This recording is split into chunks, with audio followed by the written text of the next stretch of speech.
And your life. Okay, good evening, everybody. This is the first view of your Entrepreneurs Club.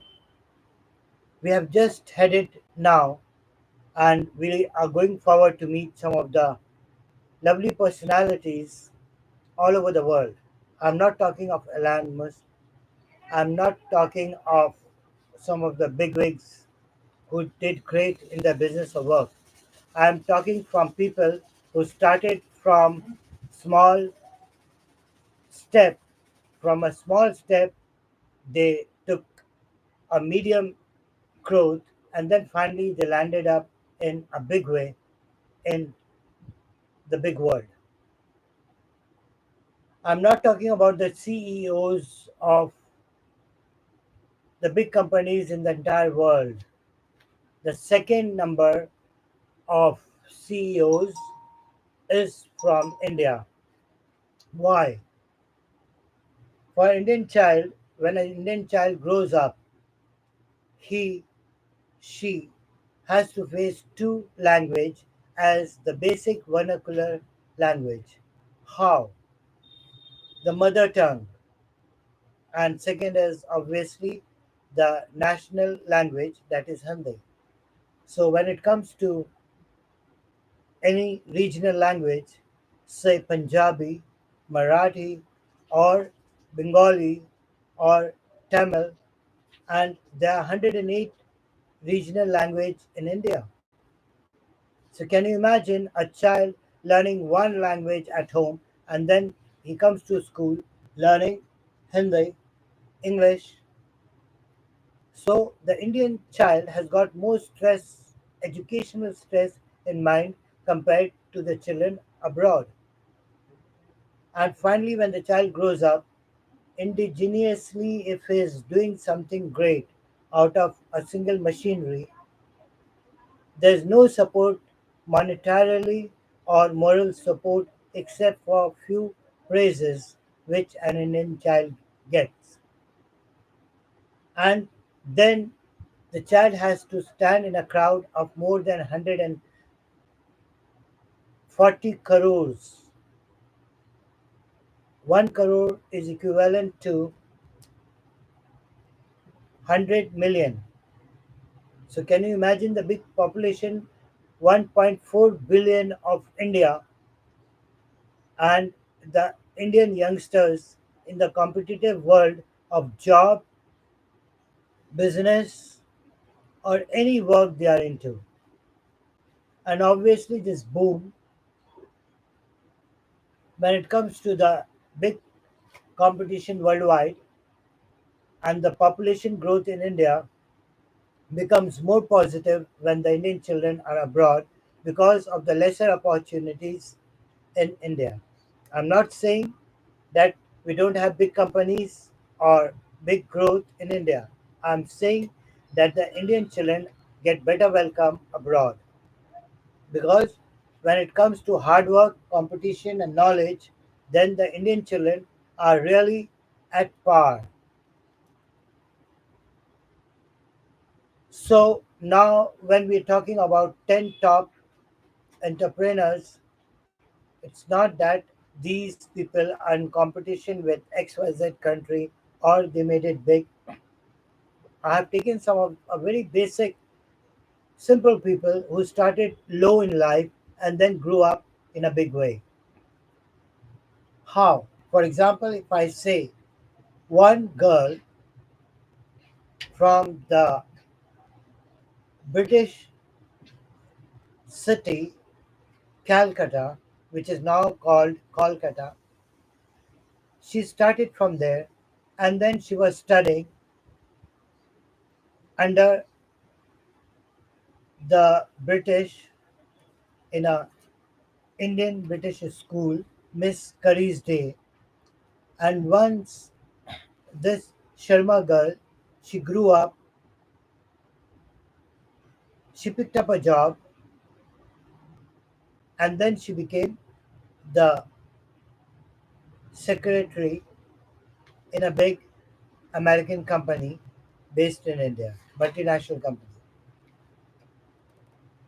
The first thing she did is to help support, because she was good educated, she was a graduate with a hardworking nature. She helped her husband to start up with a shop.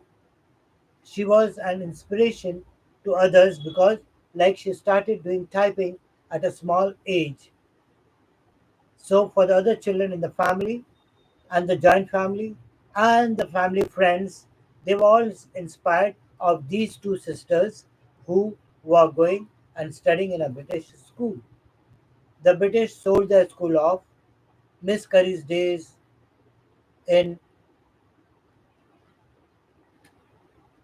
at the end of Ripon Street, Circular Road, sold off to the Indians, and then they left back for England.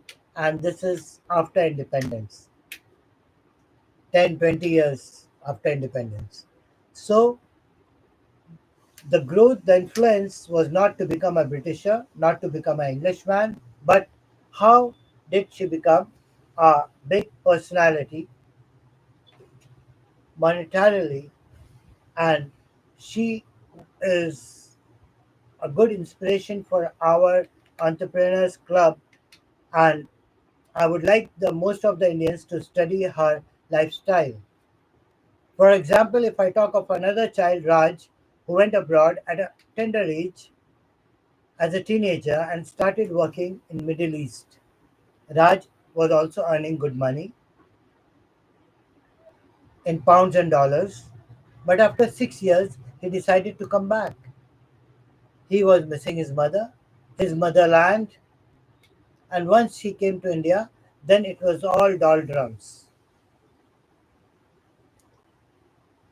He was again in a pit in mire, hodgepodge, and was trying to swim in the muddy world of service, business, competition, and the big population. So from 1977, when the population of India, I may be wrong, that data wise, 60 crore doubled up 120 crores, and now it is more. So this competition had no reason unless we stand up in a big way, unless we come up and work for the masses, unless we study people like Madam Tara, unless we come across some of the good hit and flop stories of your parents, your grandparents, and the companies who came to India and established themselves, the companies who tried to establish themselves and could not. We have to study each one, the positive ones and the negative ones. So when it comes to Raj life, I will not call him negative because he earned good money for 6 years. Unlike when they come from Middle East to India, they carry lots of imported electronics and gold and pay taxes. So everything was done in a fair way. And one thing, the question is how to reinvest yourself monetarily and then start growing.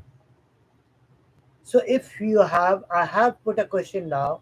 If you have, say, 1 crore, 100 million rupees, so what are you going to do it? How you are going to invest in your life? What are you going to be? Where will you invest the money? I want my class, all those who are there in this program, I want each one of you to give me an answer and how you're gonna utilize that money, because the basic idea is to grow in a fair way, paying all your taxes and all, and not any shortcut, hera peri like we call it in India. And then what happened to Raj? His mother realized that he has been spending the money like hell, trying to help people. But then the people were they really, the youngsters were they really helping themselves? 99% no. Either they were lost in the crowd, or they were facing the crowd, or they were facing the crowd as a competition, and even the educated ones could not compete fairly. And in the due course, we'll have more people educated. So, how do you face all this thing? Let me just tell you one very simple thing when it comes to uh, reinvesting your money. Reinvestment, the reinvestment is what Rajmother did was to grab the money, the last money, even a single AC being sold 20,000 rupees, and 100 yards of property was costing say around 35,000. So two ACs had to be sold out, and that's how it started. Two ACs money, imported AC, West Whiting House, Westinghouse. So those two ACs were sold, and then finally, a piece of land was brought. And then within this 15 to 20 years, the cash rose up, the price of the land became higher and higher, and then today, say around after 35 years, it has gone to 2 crores, say an amount of approximately 40,000 going up to 2 crores, 4 fives are 20, 5 times more, if I'm not wrong in my calculation. Yes, I'm wrong. 2 lakhs. No. 20 crores into 10.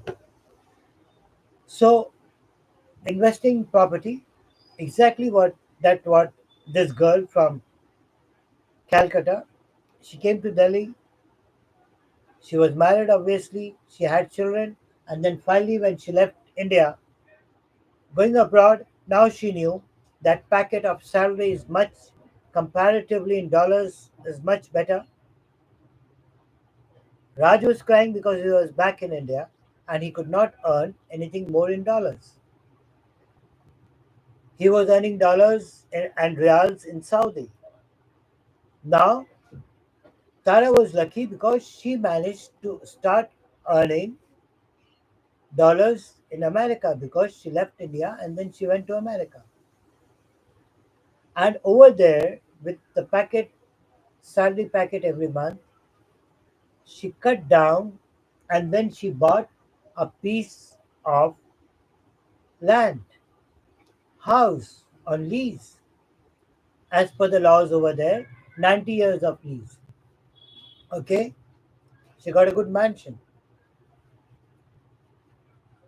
So, say another 30, 35 years, and Raj could rise only up till here.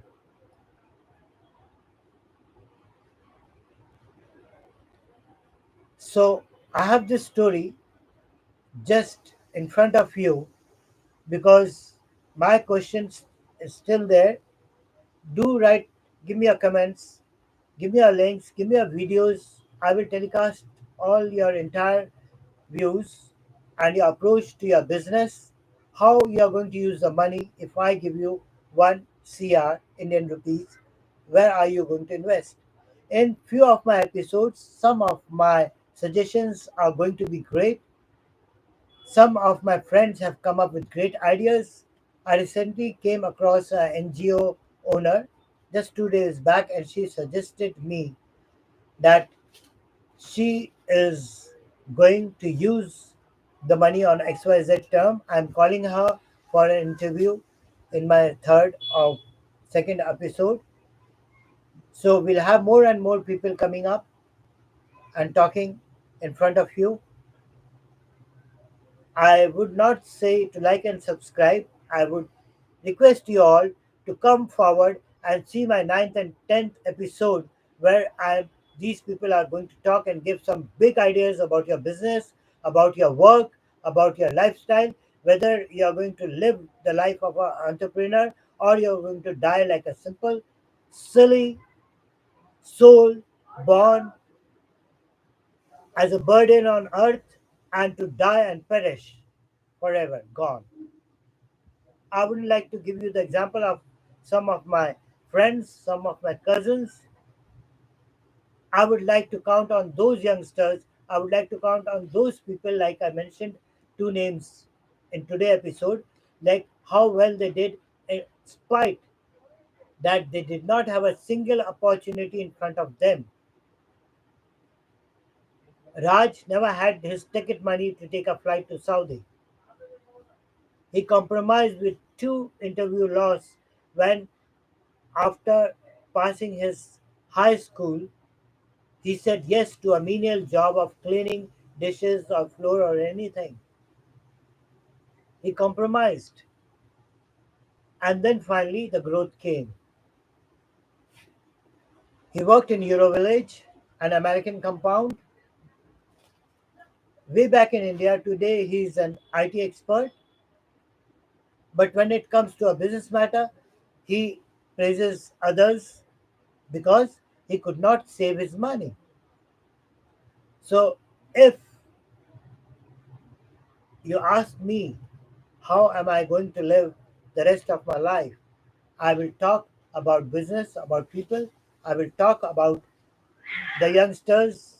I will talk about how they should approach life.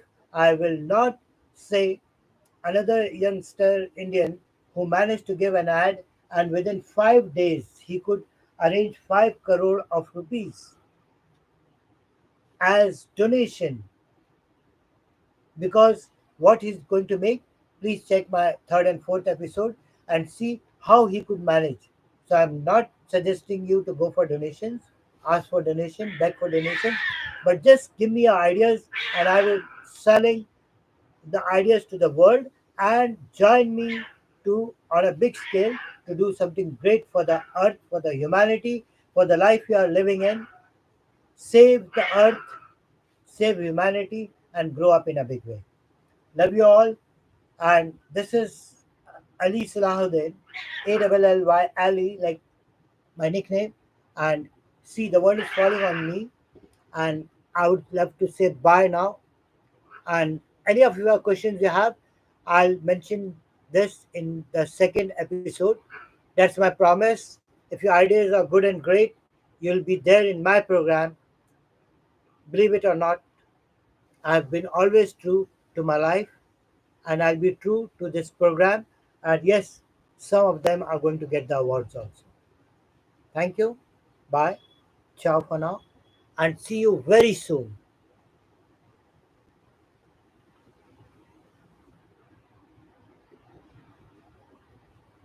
Bye bye.